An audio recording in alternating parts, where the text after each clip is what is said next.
12 Secrets of Highly Successful Women, and her Creativity Courage cards were just featured in Artist magazine.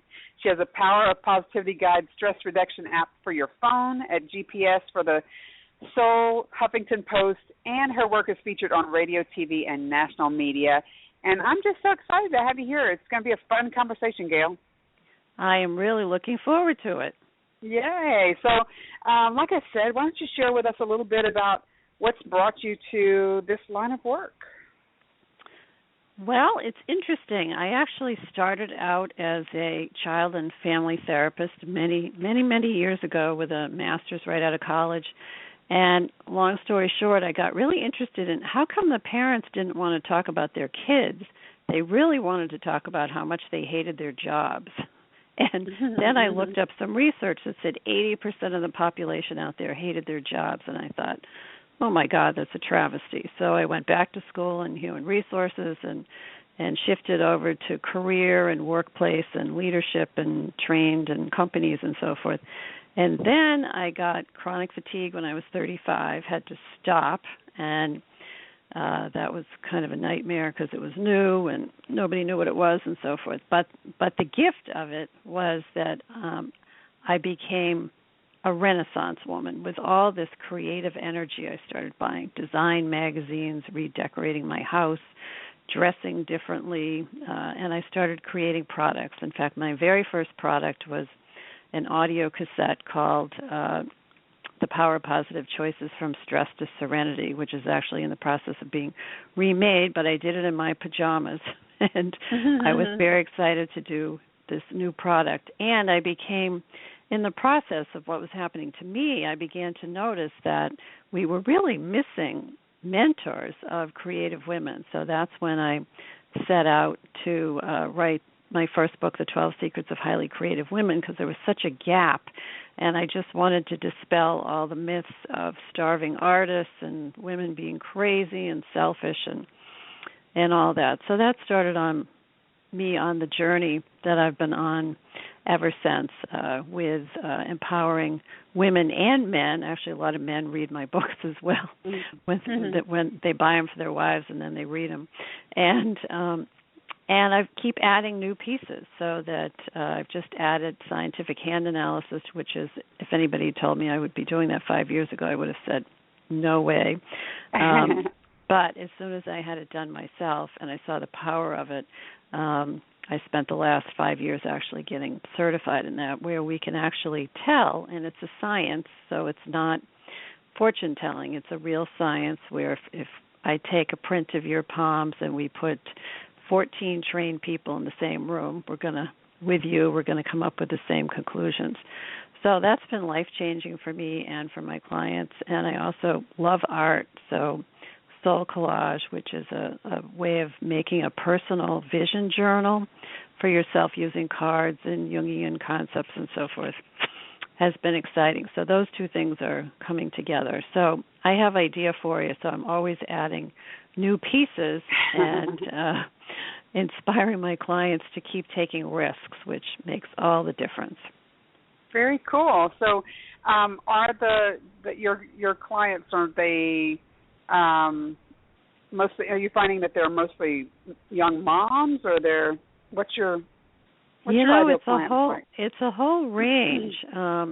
I see a lot of young people, particularly around age 28 to 32, where they've been out of college and worked for a few years and think they're going to shoot themselves if they have to keep doing what they're doing and want to start a business or what have you. I see a lot of people in career transition. I'm part of a group here called the New England Retirement Collaborative, and we've been doing workshops all around in bookstores about this transition that's happening for men and women as they move into retirement. And we need a whole new word for retirement, because many people are living 30 years beyond retirement or can't afford to retire or don't want to retire. And the divorce rate is up for people in their 50s and 60s right now, because we're having trouble getting couples and partners on the same page and so forth. So it's a very fertile time, but it also entails making lots of what I call positive life choices, which are good for your body, mind, heart, spirit, and your bank account. Mhm. Very cool. Awesome. So let's talk a little bit about your books, because I was looking on your website. I noticed you have a lot of blog posts about the 12 secrets, and so I thought that would be a fun conversation. So just tell me more. Absolutely. Well, there's actually 3 12 Secrets books. There's the 12 Secrets of Highly Creative Women, A Portable Mentor.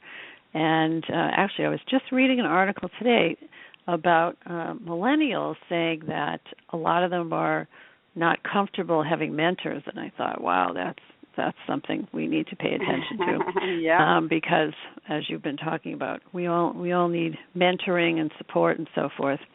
And so that book is really kind of a step-by-step guide to take an idea and bring it to fruition and rearrange your life so that your creative channel is open. And then I wrote a journal at the request of all my readers who kept saying, would you please write a journal to go with this book, which I thought was interesting because I had a million exercises in the book. But anyway, I wrote a journal to go with that is not a journal book like, it has a little poem in it or something. These are actual, I take people through a whole process for 12 months. And so that came out. And then I also wrote a sequel book called The 12 Secrets of Highly Successful Women, where I again interviewed successful women, but I pulled out what I thought were some of the key secrets in terms of short-circuiting, self-sabotage, obstacles and failures, and just what you were talking about earlier, which was so great about this whole idea of having freedom, but also recognizing that whether we're working for Zappos or ourselves, we still need to be paying attention to what are we doing and how do we get paid, and combining that passion with a service that people want, and learning how to value ourselves. And I find for a lot of women this self-esteem issue can go way back, and that a lot of very competent, I'm sure you've seen this too, very competent women can show up in a coaching session and tell you all the wonderful things they've done that they can't even possibly begin to own. And so they have low self-esteem and need to get over that and get over their fears, which is why learning how to take what I call calculated positive risks is so positive. So I actually was a cheerleader in high school, and I sort of feel like a cheerleader with my clients saying, you've always wanted to go to Europe. Okay, you have time. You have the money. You have time. Let's go. What's stopping you? Yeah, exactly. Well, and so let's talk a little more about that, because calculated positive risk. I mean, that's I do believe that, I talk a lot about how to figure out to be able to take those risks, right? We have to take the risk to expand. But the whole idea of it being a calculated risk, and I love that you put calculated positive risk, I would think help people to be able to see that they could do it. So what do you see with your clients I guess maybe when they first come to you prior to learning that experience, and then what's happening for them once they start to realize that they can take those risks? So many people are, and it's interesting because it's changing as the generations change, but so many people are afraid to own who they are and what they want to be doing. AE, life purpose, which is one of the things I love about being able to read people's hands, because, in 2 hours they can get what they need to know, and they've got a roadmap, which is really great. And they know what their gifts are, and they know what their life lesson is, because we all have a an Achilles heel, and if we don't know what it is, we're going to keep stumbling over it over and over again.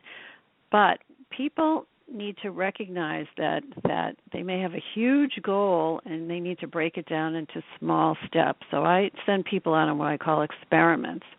I don't often meet with people every week, because I send them out on what I call field work trips to go try things out and see how they like it, and to get a sense of what works and what doesn't, and do their research. I have a client now who's wanted to be a doctor since she was a little girl. She got a master's in something else, and now we have her applying to different integrative medical schools and really trying on different ones that maybe don't have such rigid requirements, even though she's very smart and so forth. But anyway, she really wants to work on holistic health, and not all the regular schools have those things. So we've had her out talking to people, going to conferences and so forth. And she just got an interview this week. So nice. We're very excited about that. But for many people, they get stuck in old programming that you can't do that. And as women, one of the things I talk about in the first 12 Secrets book is how we really have to learn self-focus, because we were all programmed to sort of be everything for everyone else first, and taking care of not being able to do things on our own until we've taken care of everyone else, and then we're exhausted. So we have to find this balance, and we need people to help us build mindsets of courage and possibility. And one of the things about the app that we did for the Huffington Post, my husband's actually a professional photographer, so he did the photos and I did the words, was to really get people thinking about, you can really have something like this. You can have wonderful relationships. You can travel. You can have work that you love. You can be of service and so forth. But you're going to have to do things totally differently than you're doing them now. And you have to do things that are in alignment with who you are. And that includes your weaknesses as well as your strengths. Very cool. Tell me a little bit more about that, about the app. So, well, talk about taking a risk. I spoke at a conference. There's a women's conference every year at Bryant University in Rhode Island, and I was one of the speakers. And Arianna Huffington was the keynote, and I'd never met her before. She was fantastic and very inspiring. And so I waited in line for an hour and a half, and I know what those lines are like since I've been signing books for years myself. Yeah. Anyway, I finally got up to her, and I said, you talked about stress this whole time. This was before her book Thrive. And I said, I wrote a book called The Power of Positive Choices, which has a unique formula for dealing with stress. She said, send it to me. And I said, oh, wow, that's great. So I sent it to her, and she invited us to be part of this GPS for the Soul app, which is free. You can get it on your phone, and there are a series of guides and meditations and beautiful visuals and great techniques in there. So if you're feeling stressed, just pick up your phone and go to the app and breathe. I like that. Calm down. But anyway, sometimes we just have to put ourselves out there. And I loved what you said about 8 out of 10 people are going to say no. And we have to just follow our intuition and be smart about things that we just feel strongly we need to do. Mm-hmm. Very good. I love that. So we only have a few minutes left. Let's share with everyone, first of all, your website address. Yes, I have a brand new website, which is very exciting when we do that, and it's called creativesuccess.com. And if people go and sign up for the newsletter, you'll get a free ebook, which is very comprehensive, called The Path to Creative Success, which is step-by-step action plans and procrastination worksheets and so forth that really help you get over that inertia and get to where you want to be.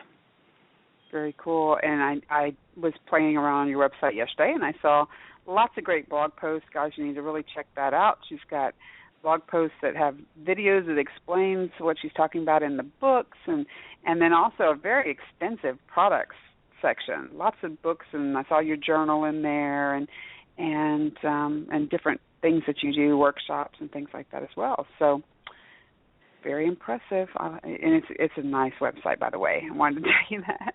Oh, good job thank you. on that. Oh, thank you. Yes, that was such an ordeal. I had one that looked good, but it didn't work right.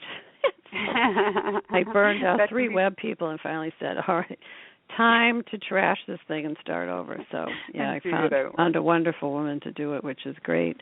And picked the peacock as a logo because it has a lot of magical properties, and found just the one that I wanted to license to use for the site. Perfect. Perfect. And then how about through social media? Can people connect with you that way? Yes, you can. If you go to www